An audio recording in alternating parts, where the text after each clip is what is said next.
Навошта Міністэрства ўнутраных справаў Беларусі стварае новыя спецпадраздзяленні? Як сілавікі рыхтуюцца да так званых выбараў? І ці могуць у Беларусі ў дзень галасавання цалкам адключыць інтэрнэт? Пра ўсё гэта мы пагутарым сёння ў жывым эфіры ў праграме «Пік свабоды». З вами Алексей Знаткевич і наш госць, прадстаўнік арганізацыі былых сілавікоў «Белпол» Владимир Жигар. Владимир, добрый день. Добрый день. Я нагадаю гледачам, што вы самі можаце задаваць свае пытанні ў каментарах пад гэтай трансляцыяй, калі гэта для вас бяспечна. Калі ласка, задавайце пытанні спадару Владимиру, і таксама вы можаце самі адказаць на такое пытанне, як варта рэфармаваць, на вашу думку, сілавыя структуры Беларусі.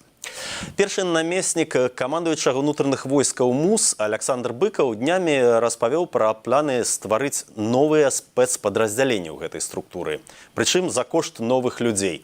Владимир, ці сапраўды ў цяперашняй Беларусі не хапае такіх спецпадраздзяленняў? Нет, надобности в их существовании, в их формировании нет, не было.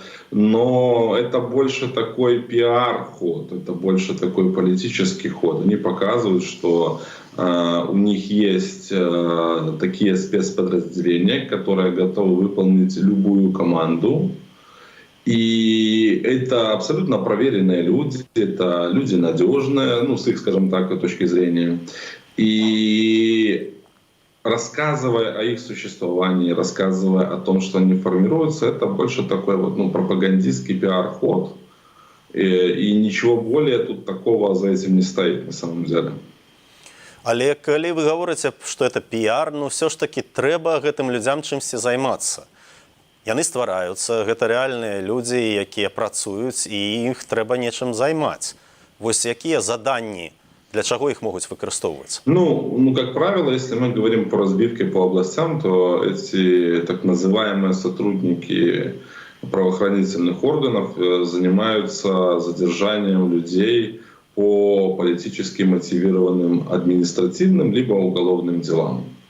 То есть основная задача заключается в этом.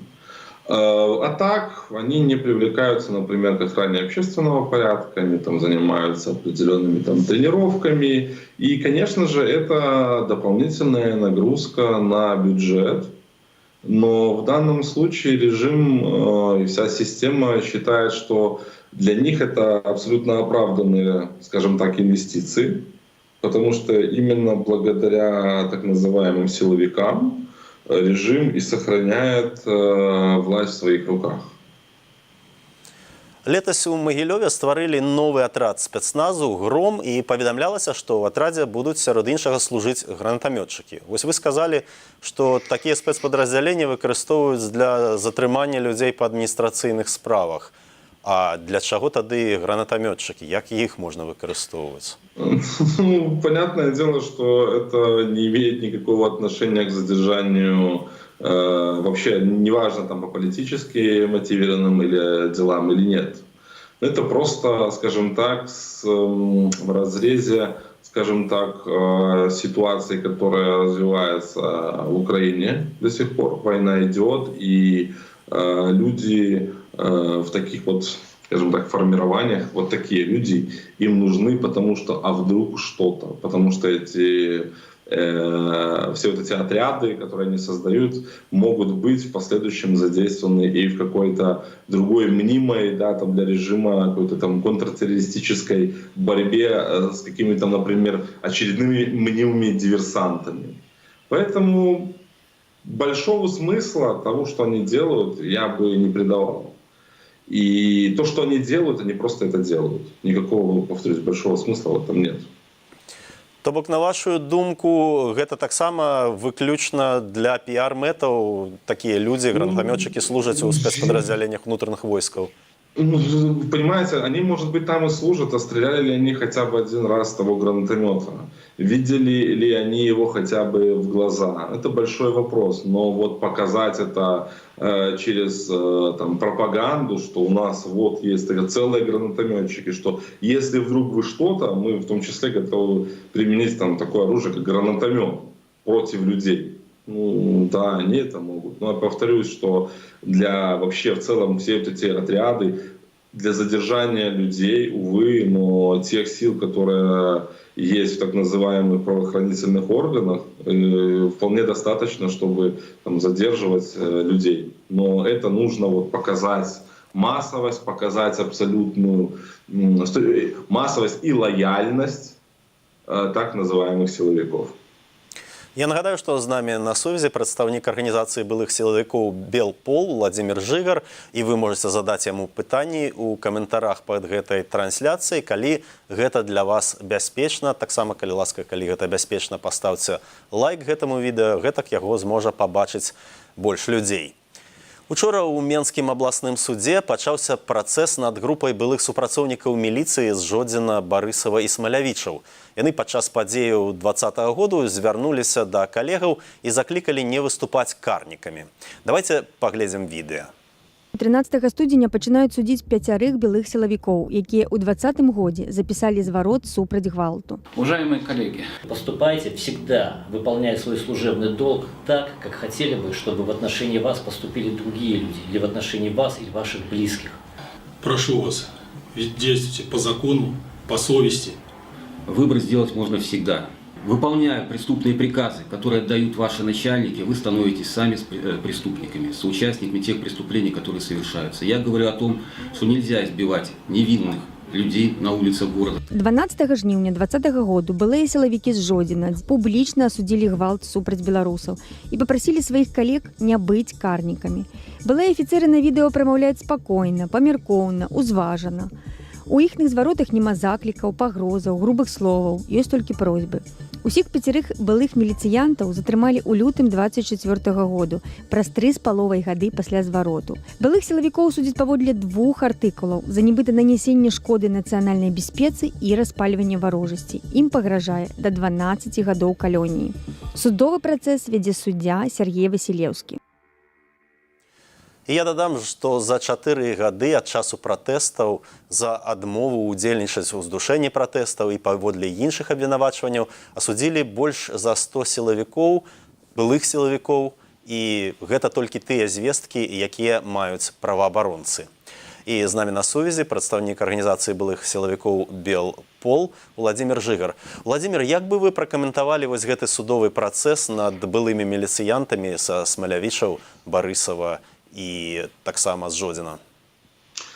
Ну, во-первых, это судилище, это на самом деле это позор, потому что это достаточно авторитетные были офицеры, которые абсолютно спокойно, абсолютно здраво говорили, и то, что им сейчас инкриминирует режим, это из ряда вон выходящая ситуация. Но так поступает режим, особенно жестко, особенно там, жестоко по отношению именно к бывшим силовикам, потому что, по мнению, с точки зрения режима, это люди, которые должны были бы оставаться лояльны системе вне зависимости от происходящего внутри страны. Система считала, что она их вырастила, она смогла их абсолютно полностью идеологически обработать, и эти люди никогда не... Что бы это ни произошло, что бы, скажем так, ни происходило, эти люди всегда будут верны системе. Но, слава Богу, в системе МВД были, есть и будут абсолютно адекватные, здравомыслящие люди, которые прекрасно понимают, что такое закон, что такое приказ и кому они давали присягу. Они давали присягу белорусскому народу защищать его, они не становиться, скажем так, палачами белорусского народа и защищать только лишь Лукашенко. Владзімір, мы ўжо маем пытанне ад аднаго з нашых гледачоў. Ён піша такое, што з новымі падраздзяленнямі, трэніроўкамі ўсё і так зразумела. Я перакладаю. Цікава, чаму нельга заняцца нейкімі больш істотнымі мерапрыемствамі. Напрыклад, пусціць чуткі, што збіраюцца грошы на ліквідацыю, я так разумею, Александра Григорьевича Лукашенко. Мы не заклікаем ні да якіх экстрэмісцкіх тэрарыстычных дзеянняў. Але вот такая прапанова напісаць кожнаму супрацоўніку МУС на пошту, што яго чакае, асабліва курсантам МУС. Вось на вашу думку, это эфектыўна было б напісаць цяперашнім курсантам МУС, супрацоўнікам МУС Что их чакае пасля змены ўлады? Понимаете, если говорить именно про такую работу, то она должна быть абсолютно системная. То есть если вы один раз там условно сделали такую рассылку или там один раз кому-то написали, позвонили, это едва ли возымеет какой-то успех. Это нужно говорить с ними постоянно, это нужно объяснять им прописные истины, потому что даже вот общаясь там, с бывшими там, какими-то коллегами, либо с людьми, с которыми я когда-то пересекался по службе, там абсолютно зомбированные люди.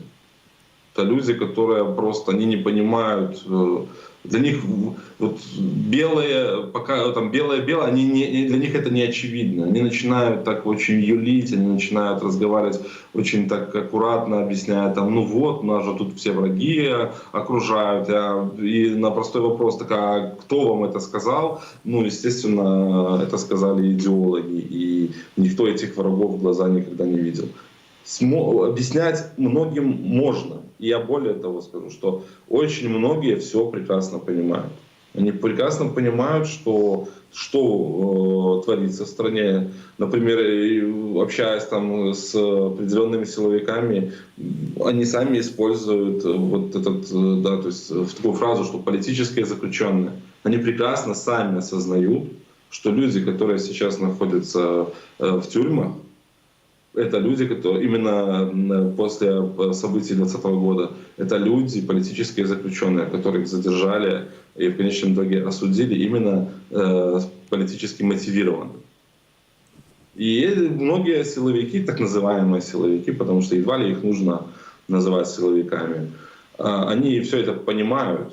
И они понимают, что было сделано и что в конечном итоге их ждет в будущем. И это будущее для очень многих достаточно нерадужное, и с каждым днем таких, скажем так, силовиков становится больше, которые в будущее, мягко говоря, туманно.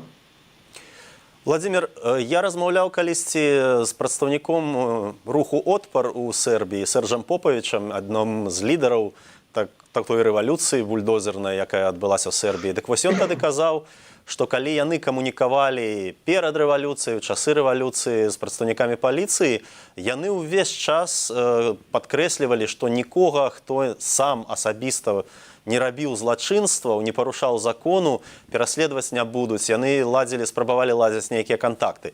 Наколькі гэта, на вашу думку, рэальна ў цяперашніх умовах у Беларусі?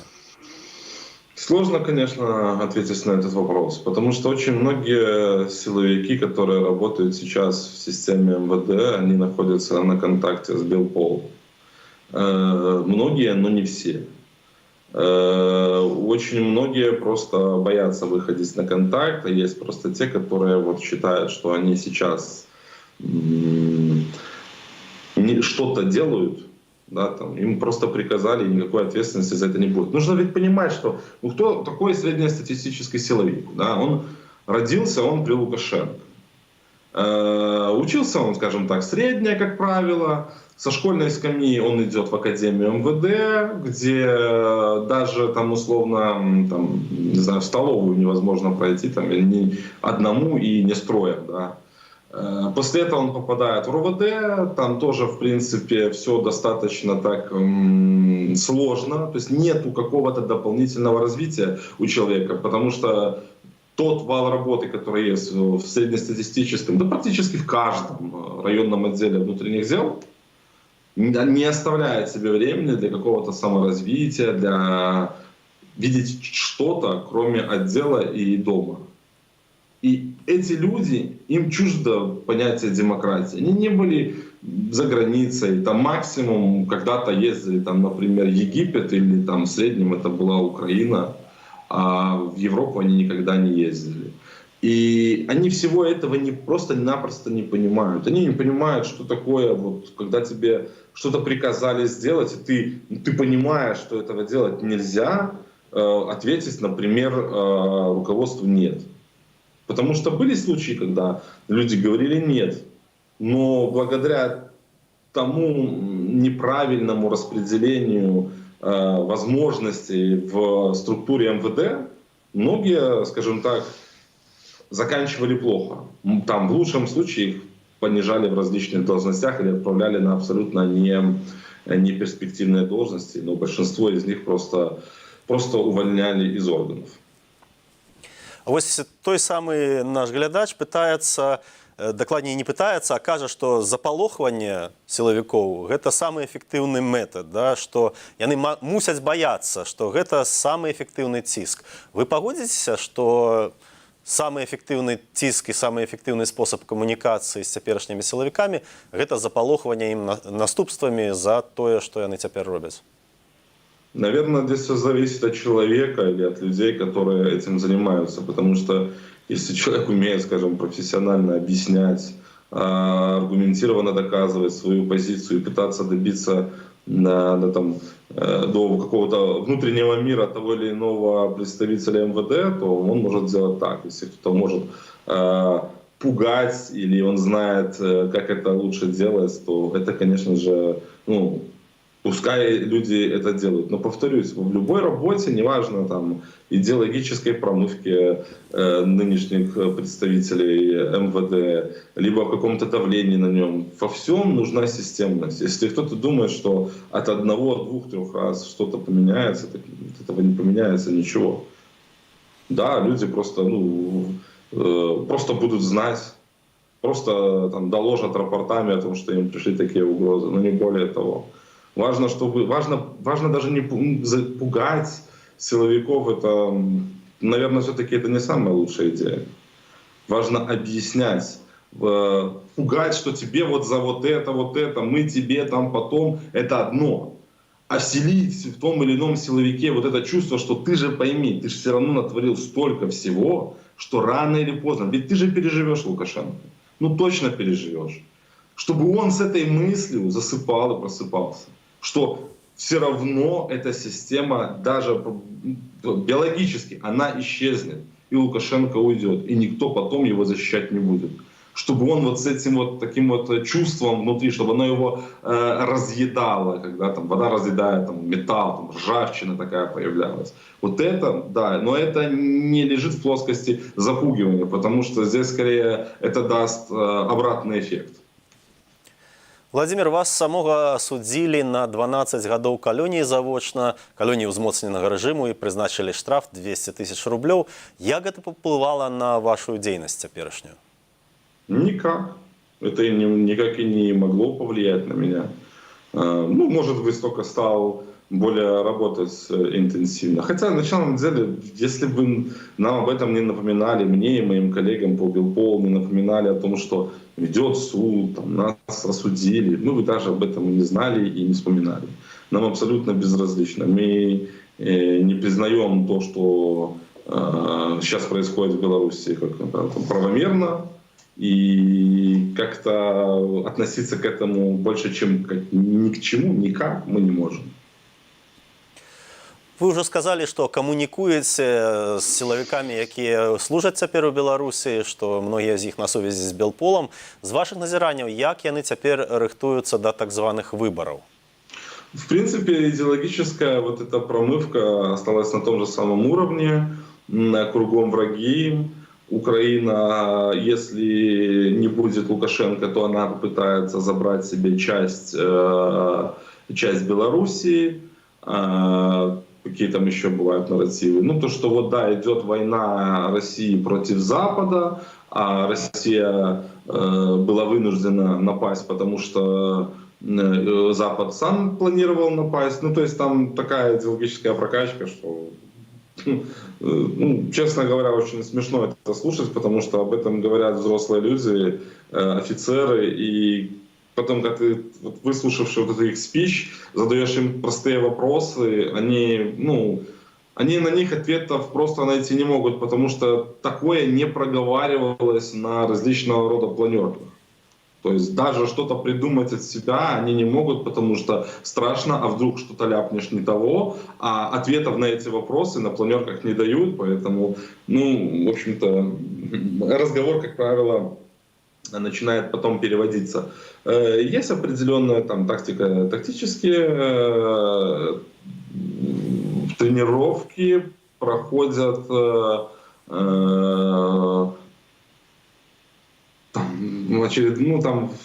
они достаточно стандартны.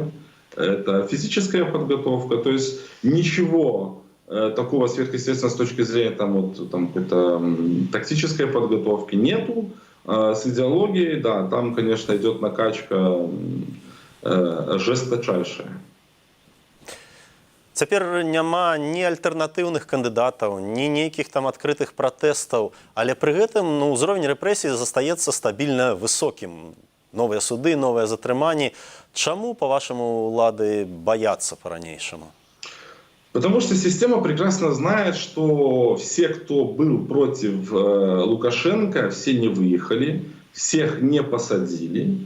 И даже отталкиваясь от того, что публикует постоянно Белпол, если мы говорим о наших видеорасследованиях, о информации, которую мы передаем независимым средствам массовой информации, видно, что в системе достаточно людей, которые не поддерживают режим Лукашенко.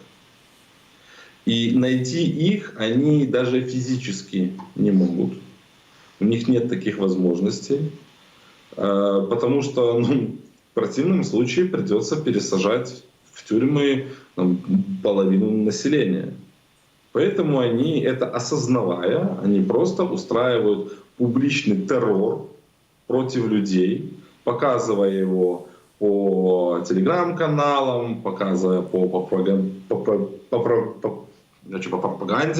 пропагандистским телевидению. И там вот это все имеет именно такой вот запугать людей, что всех мы вас, конечно, найти не можем, но вот смотрите, если мы находим, смотрите, что мы делаем, поэтому если вы там против, когда же говорит пропаганда там по некоторым моментам, там, сидите тихо и не отсвечивайте.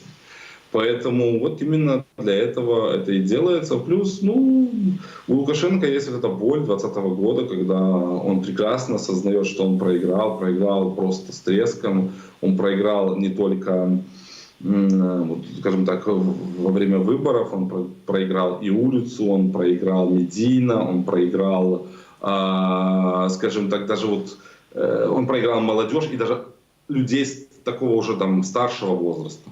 Он везде проиграл. И он до сих пор не может это принять. Сколько бы он ни говорил про переворачивание страницы, он всех, кто против него, он просто люто ненавидит. Потому что это люди, которые возомнили себя действительно народом и решили забрать у него самое ценное, самое дорогое, что у него есть, это власть. Потому что эта власть дает ему безграничные возможности и очень серьезные деньги, которые он зарабатывает. Вось яшчэ одно пытанне, і я так падазраю, што гэта даволі крытычна настроены слухач, і ён кажа, што а ці ведаеце вы, што вы, маецца на ўвазе агулам палітычная апазіцыя, губляеце падтрымку, страчваеце падтрымку па днях і нават па гадзінах. І таксама той жа самы чалавек пытаецца, ці будзе некалі дзень X, ці ніколі не будзе. Я так разумею, што ён мае на ўвазе нейкія адкрытыя выступы супраць рэжыму. Смотрите, говорить о том, что кто-то теряет какую-то поддержку в Беларуси, сейчас достаточно сложно. Потому что в Беларуси нет никакого там... Никто правду не скажет. Вопрос не только в том, чтобы поддерживать, не надо не поддерживать оппозицию, надо не условно не поддерживайте Белпол, не поддерживайте Тихановскую, Латушку. Вы правде в глаза смотрите, и вы действительно живете в той Беларуси, которую вам показывают по различным каналам Беларуси. Что вы действительно можете позволить себе за свою зарплату все и даже больше. Если нет, значит вам нужно что-то менять. И это демократические силы могут только помочь в этом. Все равно это будут менять люди в Беларуси, да, может быть, под воздействием каких-то внешних факторов. Но опять-таки, никто не знал в 2020 году, что будет война. Потому что, да, были определенные слухи, были определенные, скажем так, была определенная информация, но никто не думал, что это будет реальная война. Но даже тогда все равно белорусы вышли. Много, мало, но все равно после 2 лет, после тотальных репрессий люди все равно вышли. И сейчас, да, очень много чего зависит от этой войны и от того, как она закончится. Потому что думать, что весь мир будет концентрировать свое внимание только лишь на Беларуси, когда многим белорусам, я не говорю большинству, но многим белорусам абсолютно плевать на то, что Лукашенко ворует, политзаключенные, там, они плохо живут. Но есть те, которым абсолютно это плевать. Ну, так, здесь можно также сказать о том, что многие демократические силы разочаровываются в самих белорусах. Я вибачаюся, ось зноку один з глядачоў выказвае такую думку, што ў рэжыму ёсць сістэмнае запалохванне людзей. Што яму можна цяпер супрацьпаставіць? Системную работу по контрпропаганде. В общем-то, поэтому Белпол и передает постоянно материалы независимым белорусским СМИ о том, что происходит в Беларуси.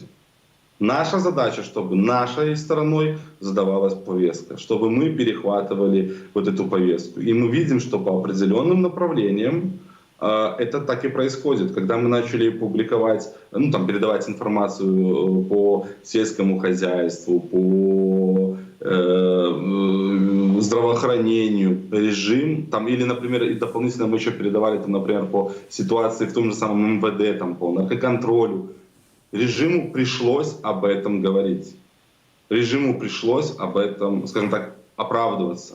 И мы должны со всех утюгов, со всех возможных ресурсов, ТикТок, будь то Инстаграм, будь то, не знаю, там, Твиттер, мы везде должны говорить то, что сейчас из себя представляет режим Лукашенко. Мы должны работать системно по всем направлениям. Если мы, например, пытаемся найти контакты, не знаю, там, например, с чиновниками какими-то белорусскими, какими-то бизнесменами или те же самыми так называемыми силовиками, это нужно делать системно, с пониманием того, что на той стороне сидят люди, которые, ну, они много чего просто-напросто не знают. Они просто не понимают. Это хорошо те люди, которые читают различного рода там, демократические СМИ или просто западную прессу. Они понимают, что происходит вокруг страны. А есть те, которые просто-напросто этого не понимают. И нужно пытаться находить связь, контакт со всеми, находить общий язык и объяснять, но работать по этому направлению системно. Я нагадаю, што з намі на сувязі прадстаўнік арганізацыі былых сілавікоў Белпол Уладзімір Жыгар. Уладзімір, уначы 10 студзеня карыстальнікі інтэрнэту ў Беларусі скардзіліся на праблемы з доступам да некаторых сервісаў, у тым ліку да месенджераў. І вы казалі, што в прынцыпе гэта можа быць падрыхтоўкай со спасылкай на свае крыніцы, казалі, што гэта можа быць варыянт адключэння некаторых рэсурсаў, альбо ўвогуле варыянт адключэння інтэрнэту у часе выбараў. Вось раскажыце, калі ласка, якія сцэнарыі вы прадказваеце на наступныя там некалькі тыдняў? Ну, насколько нам известно, опять-таки у нас есть такой документ. ОАЦ, в принципе, оповещал о том, что при определенных раскладах, которые будут происходить в Беларуси, они готовы вновь отключить полностью интернет. Это, конечно же, метод такой не очень удобный для системы, он очень дорогой, но, опять-таки, режим готов пойти на все, невзирая ни на что, только чтобы показать картинку спокойствия, стабильности и не допустить каких-либо волнений в стране. Но благодаря тем технологиям, которые имеются у их хороших коллег по диктаторскому пулу и санкционному пулу, это у русских, у них есть определенная техника, которая позволяет замедлять определенные ресурсы. Это было показано в России на примере того же самого Ютуба. И в Беларуси эта система опробуется. Мы не можем сказать однозначно, отключат ли интернет, но то, что будут замедлять YouTube, просто в таких превентивных целях, мол, почему бы и нет. Потому что цель оправдывает средства. Режим понимает, он прекрасно помнит, что было в 2020 году.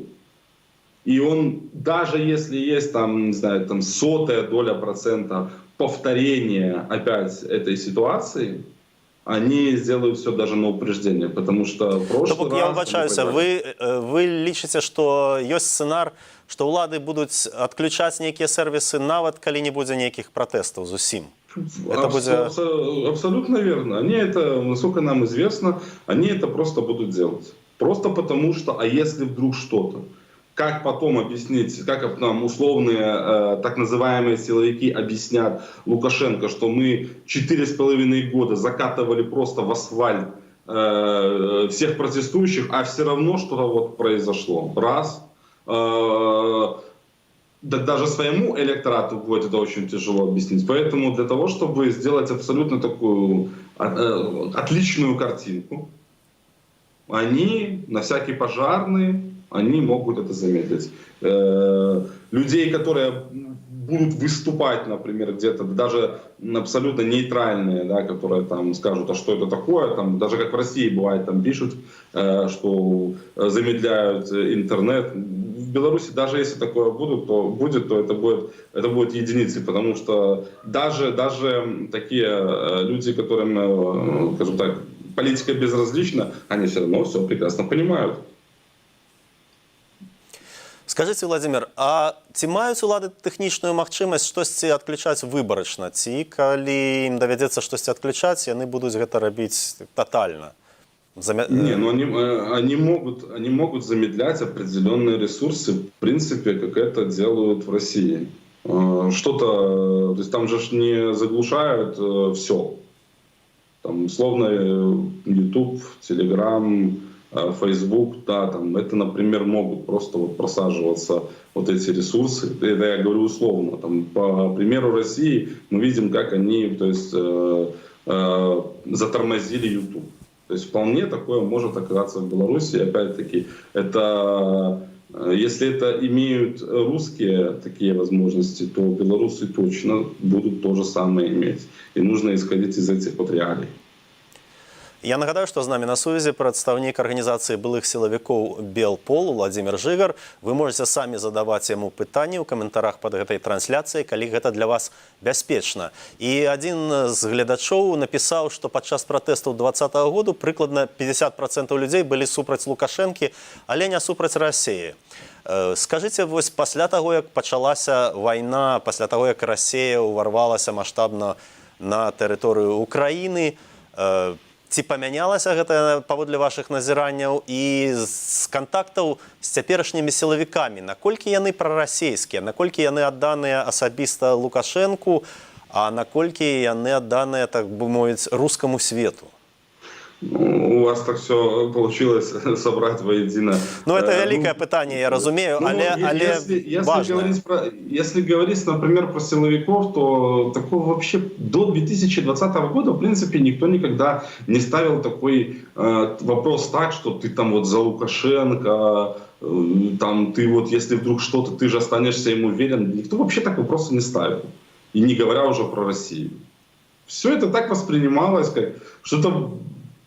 Ну, есть и есть, там про Россию никто вообще никогда никаких вопросов не поднимал. Сейчас, скажем так, те, кто ближе к Минску и выше по своей должности, то они публично, конечно же, заявляют о том, что они там безумно верны главе государства и все прочее. Но те самые обычные сотрудники, которые работают на земле, которые работают каждый день, выполняя порой абсолютно глупые задачи, они вообще, как и до 2020 года, никто не ставит вопрос вот так, что я там за Лукашенко, или никто из них не высказывает каких-то сильных там сильной любви, большой любви по отношению к России. Если говорить про 2020 год, да, многие белорусы, они выступали против Лукашенко, но не против России. Да, процентов, мы не знаем, мне сложно, конечно, так сказать, 50 там было процентов, или там, например, больше, меньше. Сейчас ситуация, наверное, не изменилась все же. Потому что есть те, кто выступал, ну, я с такими, во всяком случае, тоже знаком, кто выступал в 2020 году против Лукашенко, но потом начал и до сих пор выступает, в общем-то, как-то против Лукашенко, но при этом понимает, почему Россия, например, вторглась в Украину. А есть те, кто был против России, и сейчас он еще больше стал против России.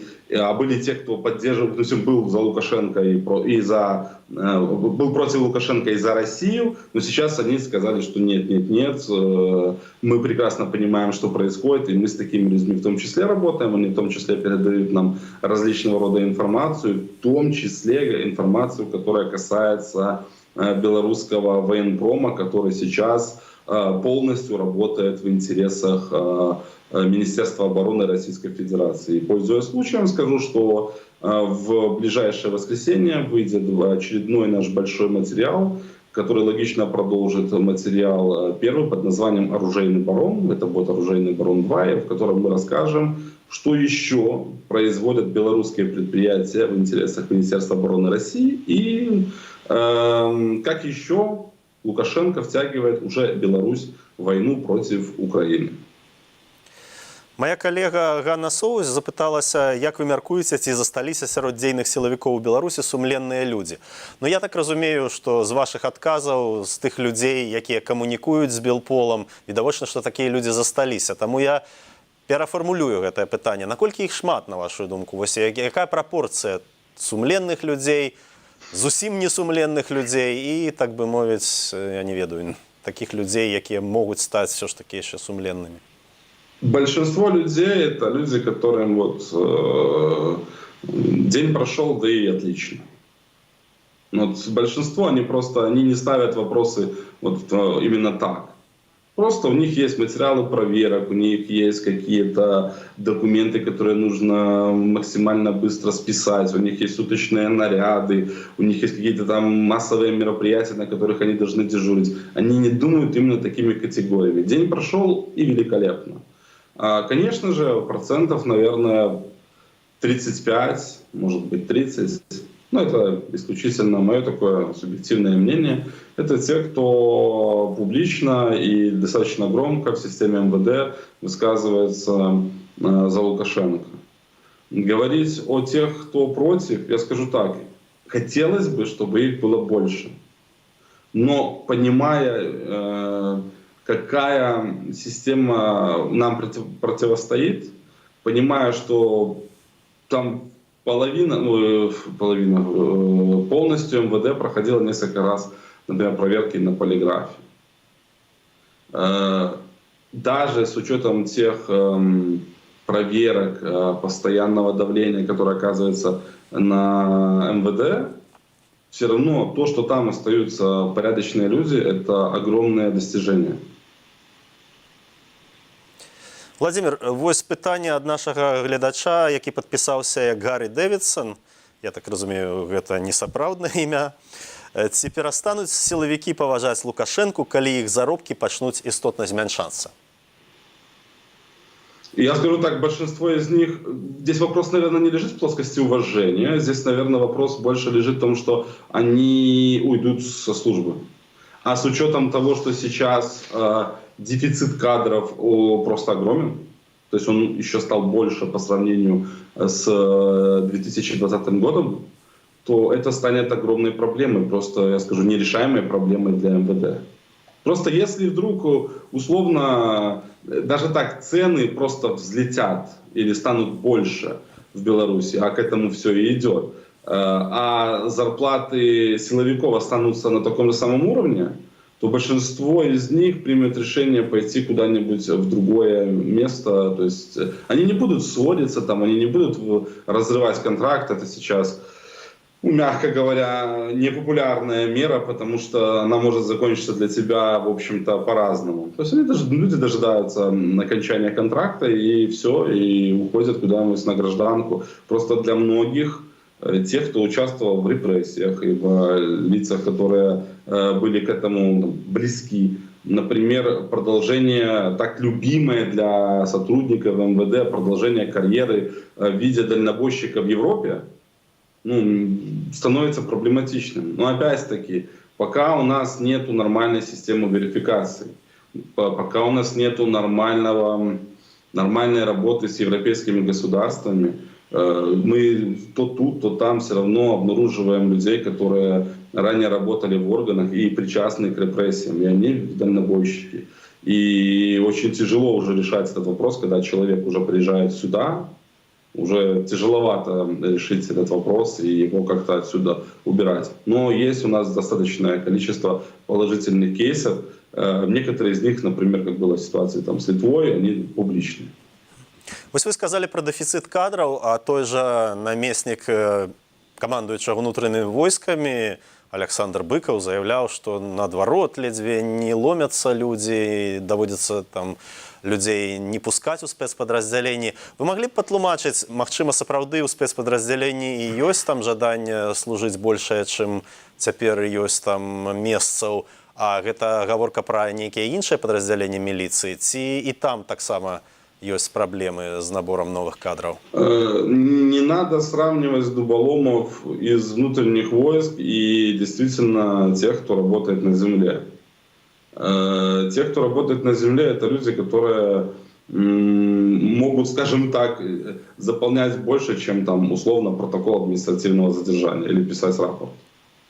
То есть на земле те, кто расследует преступления, те, кто рассматривать различного рода заявления, обращения граждан, их просто катастрофически не хватает.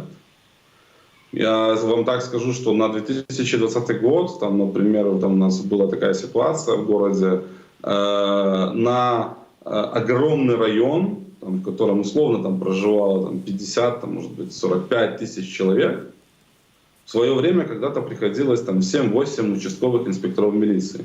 Потом их стало 3. То есть некомплект был очень внушительный. Но как решали вопрос с некомплектом?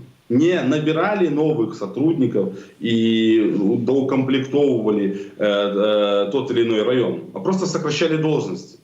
И сокращая должности, у тебя вот уже вместо, там, например, 8 человек, у тебя должно быть максимум 5, а работает 3. Вот, некомплект только 2 человека. И по цифрам это было великолепно. Но вы можете представить, какой фронт работы оставался этим людям. И многие просто не выдерживали, они говорили, мне это не нужно, приходили, кидали удостоверение и уходили из органов. Поэтому в настоящей милиции, то есть, тех, кто работает на земле, некомплекты ужасные. А то, что касается внутренних войск, это как когда-то не было проблем, например, с укомплектацией ОМОНа. Потому что туда брали людей без особенных каких-то умственных способностей. Там главное были какие-то физические способности. И там никогда не было проблем с комплектацией личного состава. Потому что человек заканчивает, никуда не поступает, идет в армию, он не успел прийти с армии, его сразу забирали на первоначальную подготовку МВД от ОМОНа, он с какой-нибудь деревни, он фактически выиграл в лотерею. Его с деревни забрали, условно там какой-нибудь, так как у нас ОМОН есть только в областных городах и Минске, то по-любому это был для него огромный скачок, плюс достаточно неплохие деньги для человека без особенных, скажем так, каких-то возможностей. Владимир, ці маглі б ви патлумачыць, якія асноўныя рэформы варта зрабіць у сістэме і Міністэрства ўнутраных справаў і ўвогуле ў сілавых структурах, калі зменіцца ўлада і, магчыма, цяперашняй уладзе, калі б яна захацела привести, так бы мовіць, у нормальный стан державу, какие реформы варто зрабіць?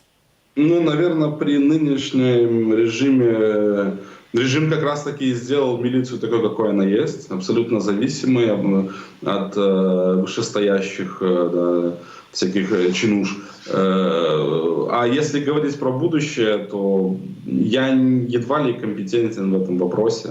И мне сложно как-то об этом говорить. Но, наверное, то, что я могу сказать, это в первую очередь нам нужно вернуть Беларусь нам. И уже потом я не только уверен в этом, я знаю, что в Беларуси достаточно бывших сотрудников МВД, имеющих огромный опыт и огромные знания даже по данному вопросу, которые смогут их реализовать уже в новой свободной Беларуси.